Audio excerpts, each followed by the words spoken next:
Good morning.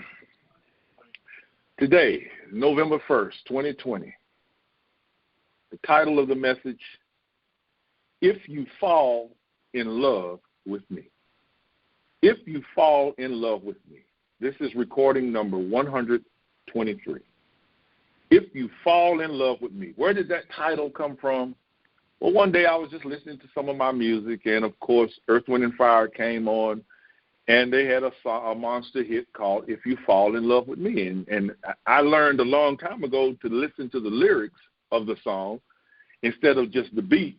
And I realized they were talking about falling in love with God. They were not talking about a man and a woman falling in love. They were talking about falling in love with God. And the lyrics went somewhat like, I will build you up, never let you down. I'll always be there when you need me around. If you fall in love with me. Love. If you fall in, what is love? See, love is not an emotion. Love is not a feeling. Love is an entity, an intelligence. Love is God. God is love, but I cannot describe godly love because only God can reveal what love is. I can feel it. I can experience it, but I can't make it known to you what it is. I can show you as best I can that I love you, but I should be connected to God for that love to flow through, for you would actually feel the love of God and not a love that I'm generating. I hope you understand what I'm saying. Our love, a lot of times, is conditional.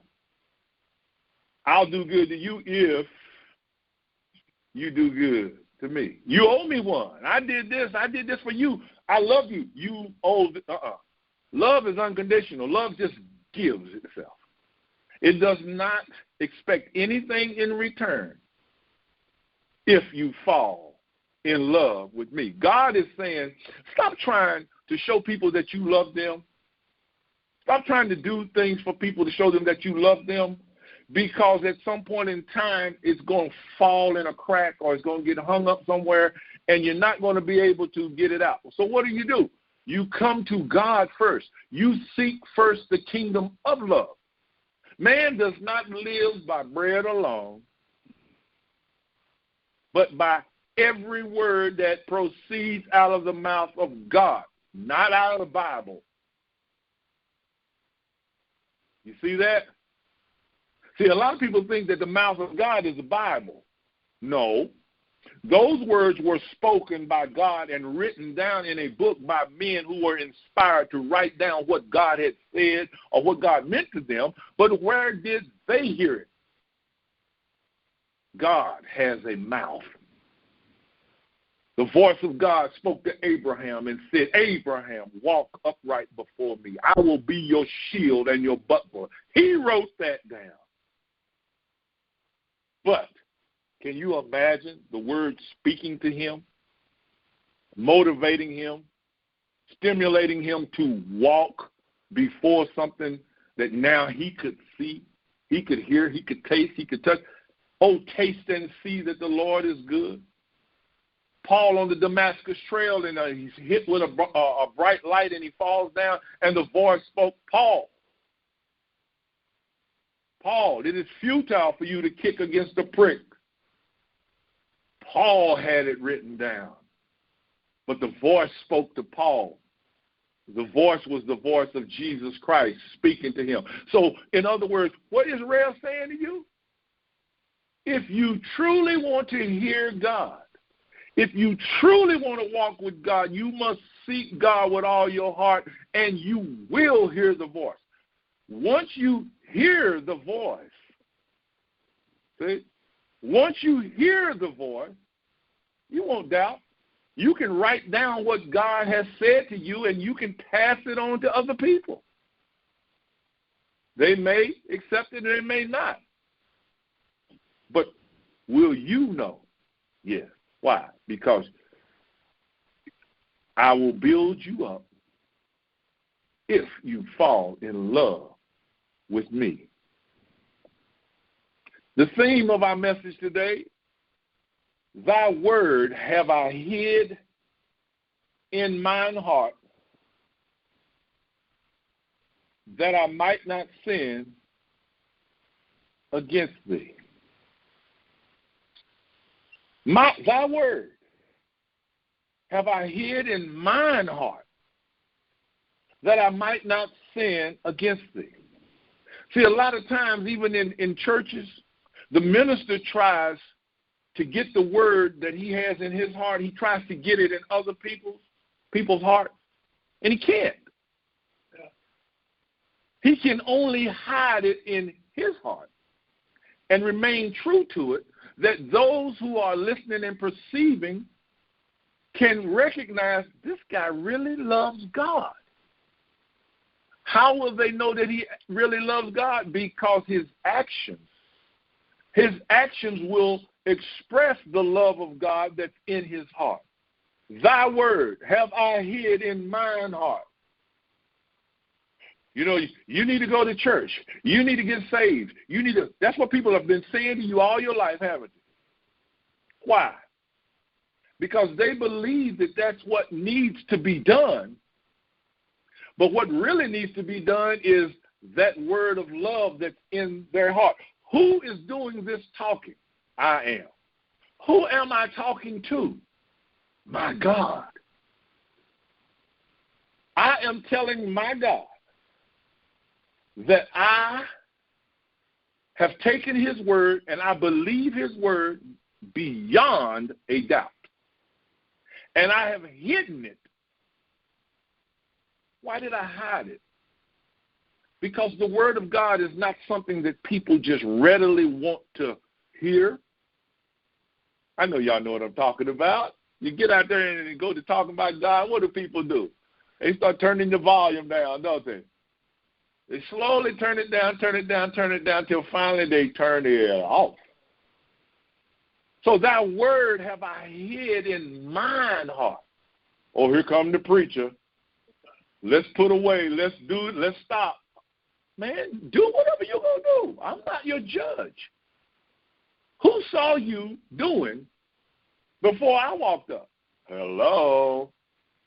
You see how we don't pay attention to what we know God is? There is nothing that is done, hid in secret, that God doesn't see. And God says, I will reveal to you who I am when you seek me with your whole heart. Your whole heart. Not the piece that says, I want to skip hell. Hello? Not that one. I want to look good out here in front of people. Y'all know what I'm talking about. No. You see, I have this favorite saying that I say in here a lot, and if you notice, it's on your readout. The way that does not provide for the wayfarer is no way to fare upon. In other words, if you do not know what's going on out there in this world, if you do not know that your provisions are going to be given to you, made available to you, that's not a way.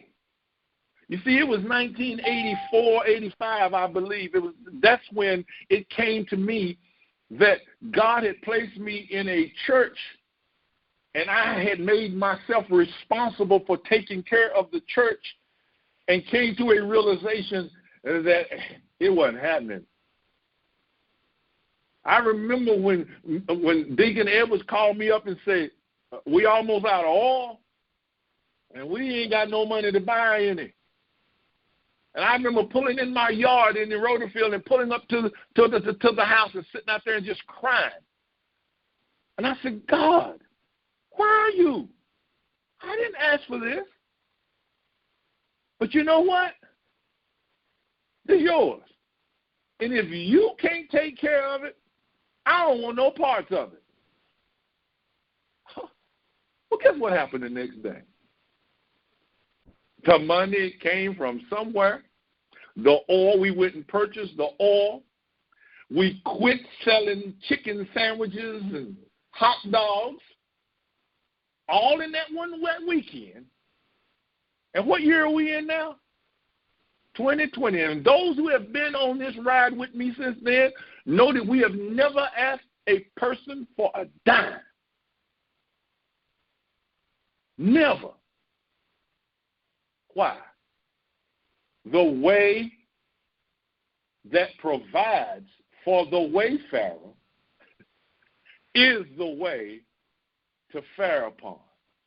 You have to come to the understanding that God knows what God needs and God provides for himself. Y'all get that? God is not providing for you. God is providing for himself. I'll tell you another story. Jesus called together some 70 disciples and sent them out and said, whatso is city that you enter in, speak peace to the house where you go, heal the sick, raise the dead, and provide for those in the house. If they accept your peace, let it stay with them. And if they don't, leave the house, kick the dust from your feet, and move on. And the disciples went out, and when they returned some days later, they said, Master, Master, Master, guess what? And he said, what? They said, the devils was running from us. The sick got healed. Oh, man, we were doing it. And what did Jesus say? Jesus said, marvel not, because this is done. Marvel that your name is written in the book of life. And you know what? I've read that Bible through some 14 or 15 times. You know, I never found where he ever took that authority back from them. So if he gave it to them, he gave it to me. The way. You see, man does not live by his intellect and how he can market this. And that's the way the world does stuff. Man lives by every word that proceeds out of the mouth of God. So that means that man must keep his ear glued to God's lips, glued to God's heart. Well, what if I don't hear him? Keep your ear glued. Well, what if he doesn't? Keep your ear when? All the time. For in a time when you think not, he will steal upon you, but his reward is always there. He'll come with something that you might just hear the word light, but you know it was not something that you thought, because it won't leave. And then that light turns into a sentence. Then it turns into a paragraph. Now you're living by the word, and you just go, well, what am I going to do with this? Just listen. Listen and receive and watch the wayfarer provide for himself. Oh, it'll look like you got blessed. It'll look like you got all this and you got that and you was lucky and you were fortunate, but you're going to know that it was that word, that one word that came to you that brought peace with it. And when it brings that peace, it's much akin to the marriage vow. This is a covenant that dismisses the possibilities of all other suitors. What does that mean? I made a covenant with love. Y'all know what I'm talking about. I made a covenant with love. Okay. Well, here comes some dude or some slick chick that's coming up saying, you know, I kind of like the way you move. I kind of like the way you look. I think we might be able to make a little music. And instead of you going, I'm in a covenant with love. What do you say? Betcha by golly, wow. Look at what's going on for me. I still got it. Y'all know what I'm talking about. But what does the marriage vow say? I dismiss all other suitors. I ain't got nothing for you. You ain't got nothing for me. And that little imp on your shoulder going, dude,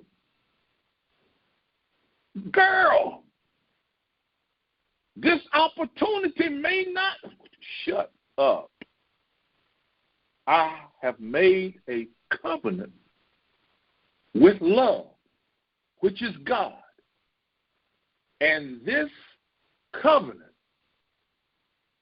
has come to me and said, will you stand watch over the covenant? You see, God is not going to stand watch over the covenant. Y'all got that, right? Will you stand watch over the covenant and dismiss every possibility or opportunity of illegal suitors? Greed. See, it don't have to just be, what do you call it, relationship. It can be greed, murder, lying, cheating, stealing, bearing false witness. You with me? It's something you want to do. But there's always that other little voice over there telling you, you know, that ain't right. I know you've heard it, but I'm going to do it anyway. Why? Because I want to do it. But it dismisses. You see, love promises to build continuously that nothing can have opportunity to lure you away. I remember my wife was, you know, she would help me, and most of her help when we lived in Rhoderfield was being with me as I was lugging heavy stuff around. I just needed somebody in the room. She'd help me with a tool here or this, that, but the heavy stuff. But my thing was I would always have a hard time when I was by myself. Because, see, I can get in an argument with myself. Oh, shoot. Why that? What you doing? You see what I'm saying?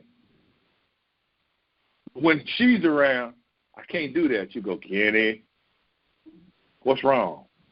How can I help? You see what I'm saying? So you have, if you want to build on something, you have to stay focused and not be lured away by anger, not be lured away by selfishness, not be lured away by self-righteousness, not be lured away by greed. What do? Know the truth. What is the truth? I know the truth. Yeah, you know the truth intellectually, but have you heard it spoken from the mouth of God? When it speaks from the mouth of God, the earth melts, y'all. It melts. It disappears. Floods your conscience, and you forget about the problem. And when you think about it again, 9 times out of 10, it's gone. But if you start raising your voice, you ain't going to do this. You don't know who you messing with. Hey, look at what you did. You stepped in the place of God and you go, God, hold up, God, I got this. This is something I can handle. And you get in there and you shoot off your whatever. Then you go, okay, God, I'm good. And God go, you talking to me? You don't need me. You got a machine gun. Your mouth is rat-a-tat, tat, tat, tat, tat, tat. Yeah, you put that person in their place, and you got them over here where they won't ever talk to you or talk about you. Oh, no, they're going to talk about you. They are going to talk about you. They might not ever say it to your face again, but you'll be wondering why friends of yours start acting strange. Because they went and told them something that was probably a lie. Because you got the better of them. Well, I'm not going to let you think you got the better of me. I'm going to go to your friends and neighbors and cut you a little bit so that when you come around, oh, they just got that strange look. You want to look at them and say, well, why are you looking at me like this? But they won't say anything, and you won't say anything. Psalm 119:1 says what?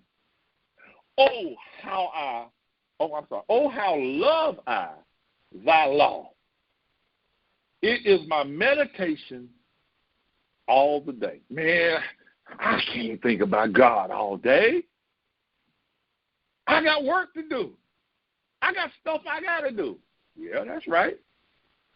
But have you ever looked at your work and said, I got to go to work? Has that ever happened to you? I got to get up and go to work. I got to make this money. I got to do this, right? God spoke to me last week and said, that's a God or two. You got to think about me while you working. You got to think about me while you do. Lord, yes, you do.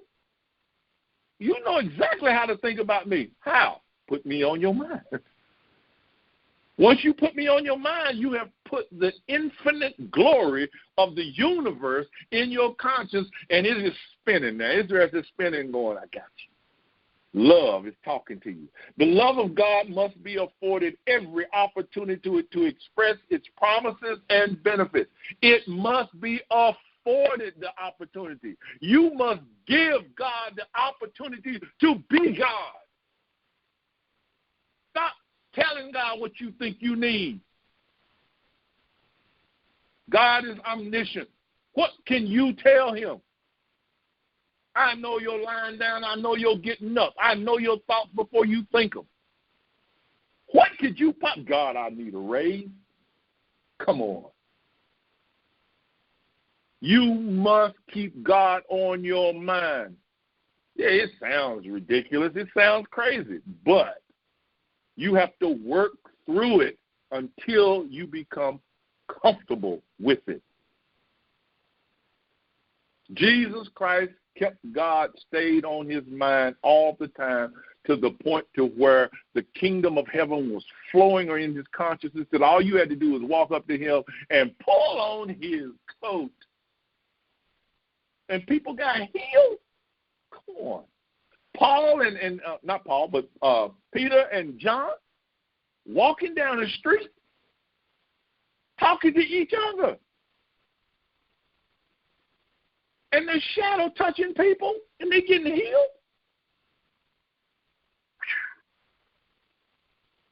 What do you think their mind was? Their mind was on God. No, Rev, you see, I think God asking a little bit too much. But that's what we think. He wants me to think about him all the time. I want to think about this new Benz I just got. Well, think about him while you're driving the Benz. It'll keep you from leaning too much.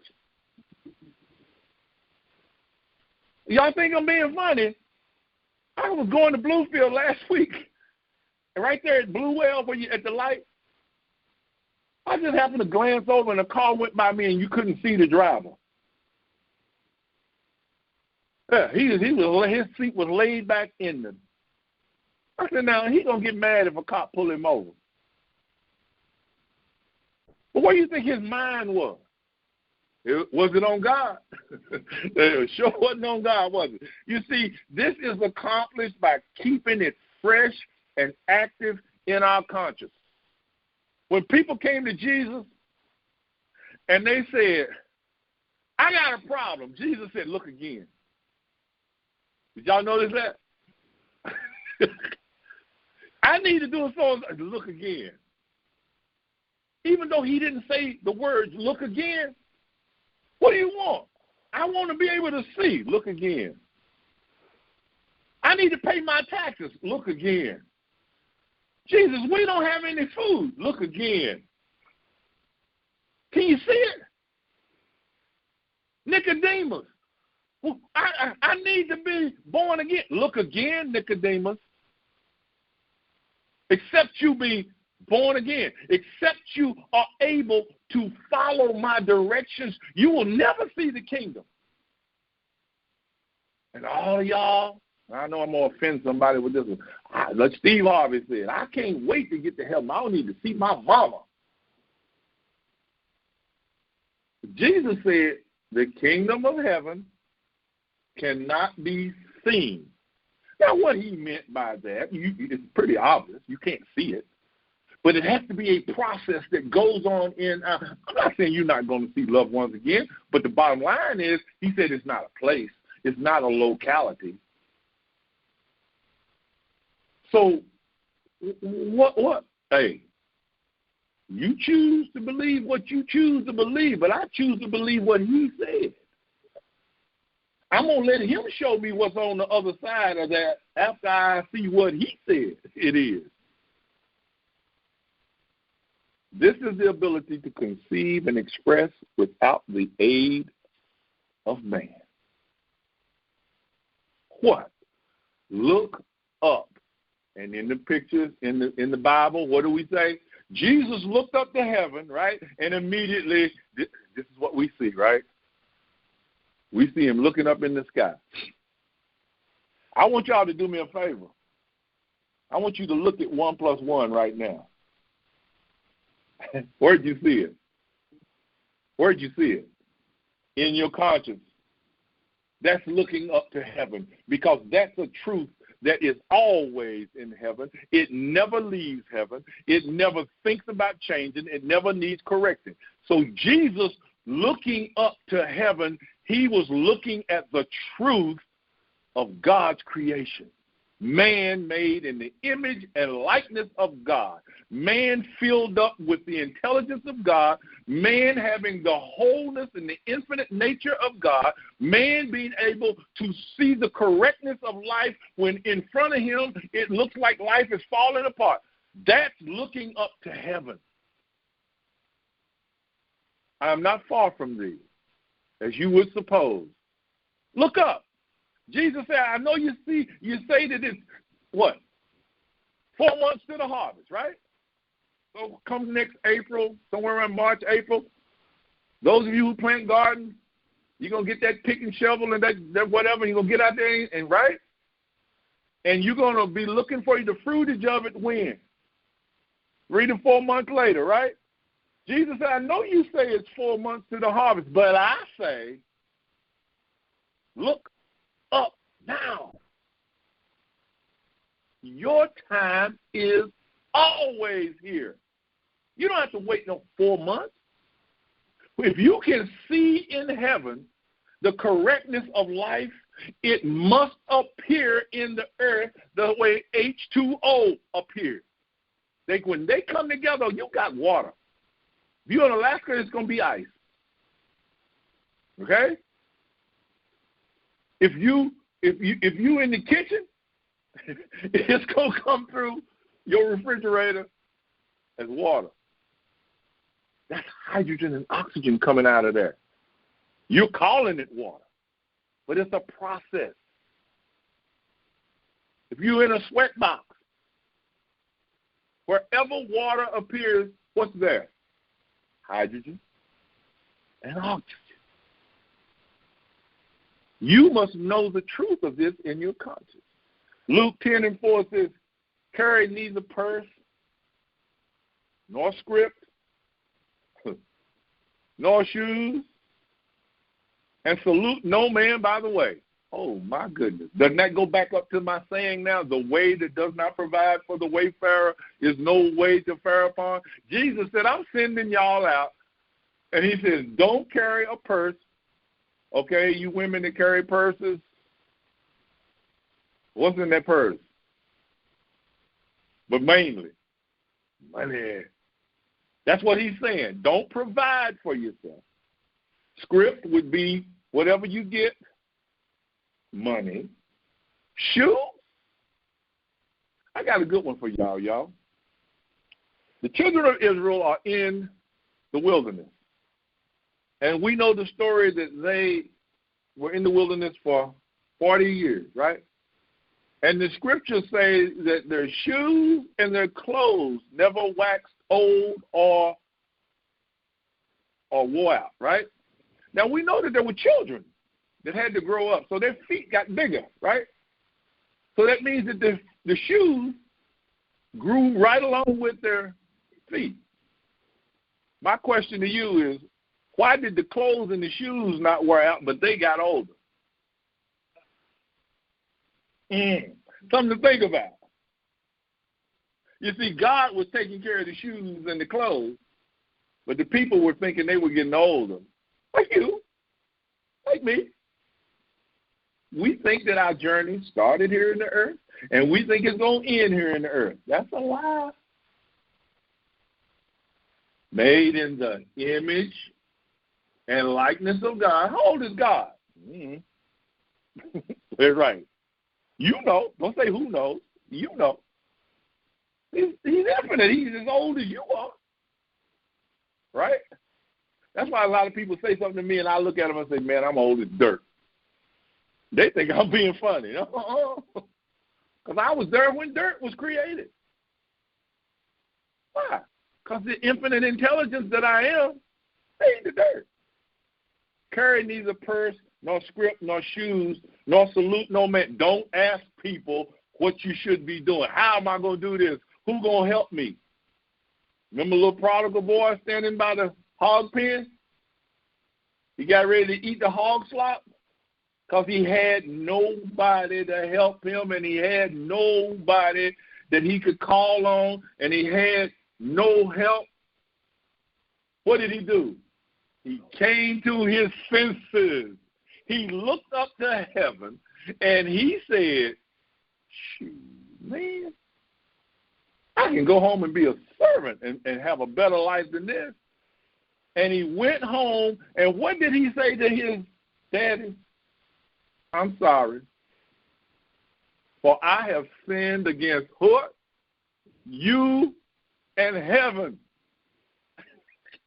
What was the sin? Thinking that I can have a life out here without you. Hello. And what did God say?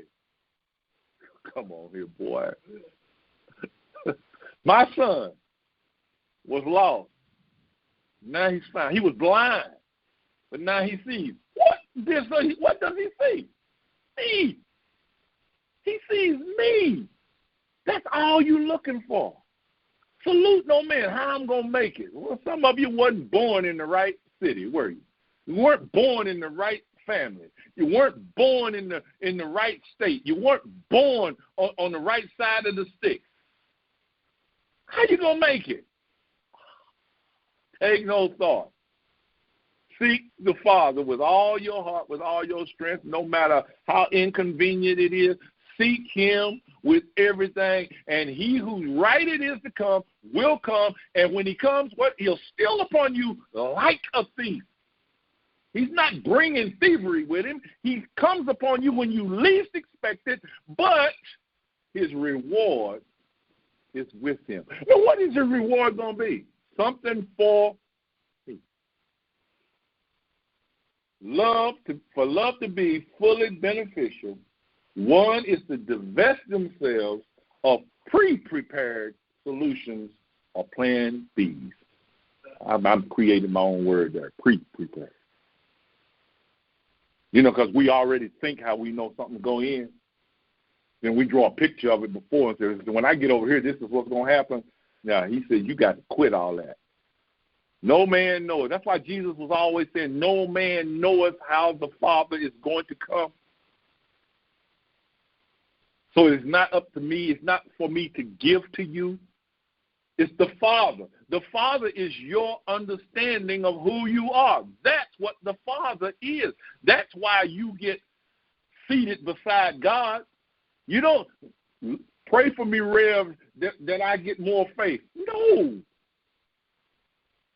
You're made in the image and likeness of God. How much more faith do you need? Faith does not come in quantity. Faith comes in quality. What is the quality of faith? Practice. Practice. practicing. The more you practice, the more it expresses itself till now you are being seated at the right hand of the Father. Why? Because I know my Father hears me, and I know my faith works. I am not in any competition with you over faith.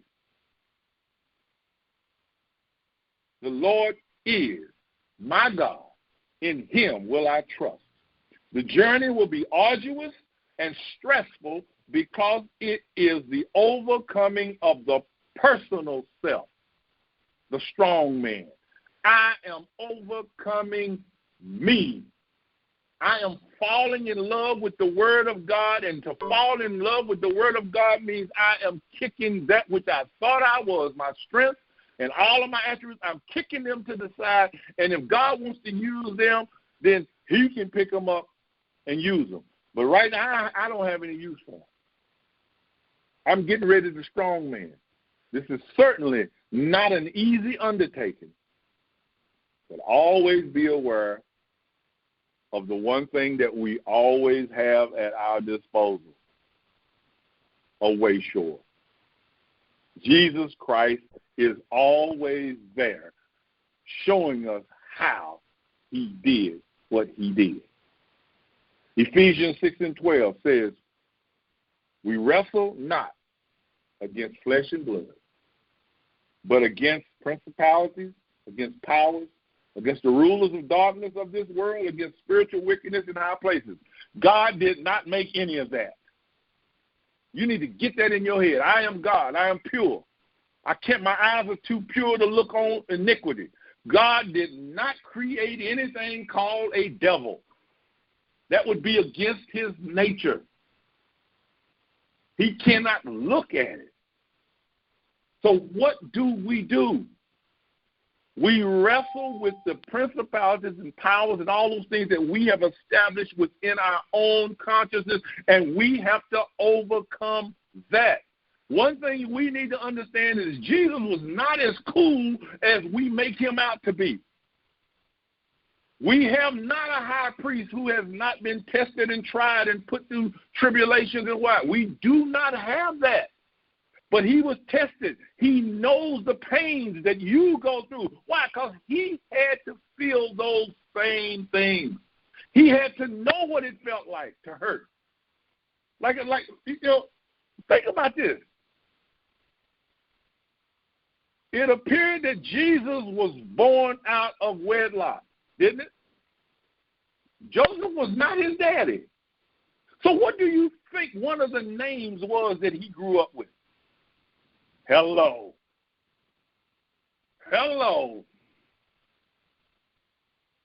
That little bastard child. He had to grow up. He had to know what that felt like, because look at us out here. We do all kinds. We lie, we cheat, we steal, we murder, we get sick. Come on. That's why it says, if you read Hebrews chapter 6, it says we have a priest after the order of Melchizedek who did what? Offered himself as a sacrifice one time. He entered into all of the temptations that we go through so that he might understand and feel what we feel. And he overcame them all. Don't think he came down here cool, y'all. If he did, he's a liar. He can't say, I know how you feel, if he doesn't. He had to know what it felt like to be man, accused and kicked around and ostracized and put aside and lied on. He had to know what that felt like so that he could relate to us. I come that you might fall in love with me, and that the life that God has chosen for you, I come that it might be abundant. It is not things, y'all. But those things will show up because they are required for this experience. But God doesn't care whether you eat Betsy Ross or whether you eat, what's that other one? Sunbeam. You choose which one you're going to eat. He doesn't care whether you drive a Volkswagen or a Maserati. You choose. He doesn't care whether you wear silk suits or whether you wear dungarees. He doesn't care. But I'm with you. I'll provide whatever you can believe. Don't let your ego get out there and start saying, I got to have a Benz. I got to have a Rolls Royce. I watched a documentary the other day on the life of Teddy Pendergrass, and it says from the moment that he began to get rich, that the police were on him 24/7 because they just didn't want him rich. Hello. It's not things, y'all. It's consciousness. And when you get consciousness, if that consciousness gives you a Rolls Royce, they can get on you all they want to. They can't touch you. They can't touch you as long as you know the truth. But if you start to walk around here talking about, I'm an American, I deserve that, man, they're going to be on you. And they're going to be trying to take it from you. But what God gives to you, can any man take? No. Why? Because you fell in love with him and you didn't fall in love with him for things. Remember, the battle is with yourself. Quit fighting these people out here. Let them mistreat you all they want to. Just make sure you don't mistreat them. And if I was with some people, they'd say, real, that's deep. No, that ain't deep. Jesus treated everybody. Remember now, the Samaritans didn't like Jesus. The Romans didn't like him. The Pharisees didn't like him. The lady that said even the dogs eat us from under, they didn't. Come on. They wanted what they wanted, but Jesus loved every one of them. And he did not hesitate to give them what was required for their experience because he had fallen in love with love. I hope y'all heard that. So as people mistreat you, go find love. Like I told somebody the other day, when somebody says something that offends you, stop right there in the conversation and ask yourself, why am I feeling offended? Because that's where your problem is. Not that they're offending you. The fact that you are offended, and you need to know that you should not be offended because love is never offended. And if you are, you need to say, Father, teach me how to get over this offense. Can you imagine if God had feelings? Can you imagine how offended he might be at some of the things we do and say about him and his loved one? Why do you think Jesus said, let he who is among you that is without sin cast the first stone? What is he saying? Man, before you say anything, put a mirror up. Put a bridle on your tongue. The only way to the abundant life is what? Fall in love with love. Give everyone the gift that you know they will love. The gift of love. As we talked a little bit earlier, I'll make this quick. You get those gifts on your birthday, Christmas, and special days. People give you these gifts, and you know they love you, but you don't like the gift. Y'all know what I'm talking about. That's one of those things that you can put on Family Feud, you know. But the thing about it is, you know they love you, but you don't like the gift. You should give the gift that you know that they're going to love. What is that? Give them love. Give them gentleness. Give them kindness. Give them peace. Give them understanding. When people can see that in your eyes, man, they'll love you to the moon. Like somebody said the other day, I think I said this last week, I love you to infinity and back. No, you don't. You don't come back from infinity. Just leave it at I love you to infinity. When you start giving people the understanding compassion, they will love you. They'll see you, like I said, they'll see you in the distance. They'll be waving across a 100-yard field. Why? Because they know you don't want anything from them. They know you don't expect anything. Why? Because all you have to do is give. That's all you have. Give, and it shall be given unto you. Pressed down, shaken together, and running over shall men. Give. Stop looking for somebody to wink at you. Stop looking for somebody to pat you on your jaw, to rub your shoulder, to tell you what a good person. Stop looking for that. Just give it to them. And the law says they'll give it back, pressed down, shaken together. But when you expect it from them, guess what you're going to get? Your feelings hurt. I will build you up, never let you down. When? If you fall in love with me. God bless you.